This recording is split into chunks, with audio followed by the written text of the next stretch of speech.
Well, let me show you one more thing. Zo word 2 Equals hot. Us Theo underscore word underscore 1. Print zo word 2. What? Did you just add 2 words? That's ridiculous. Take it easy, boy. In Python, you can combine 2 or more strings by using a plus sign in between. It's called concatenation. Oh, concatenation. What's that word again? Concatenation. Concatenation. Okay, concatenation. I wonder what would happen if we tried to combine strings with integers or floats.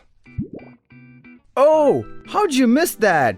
We'll need to turn the numbers to strings before adding, else Mr. Python will get upset.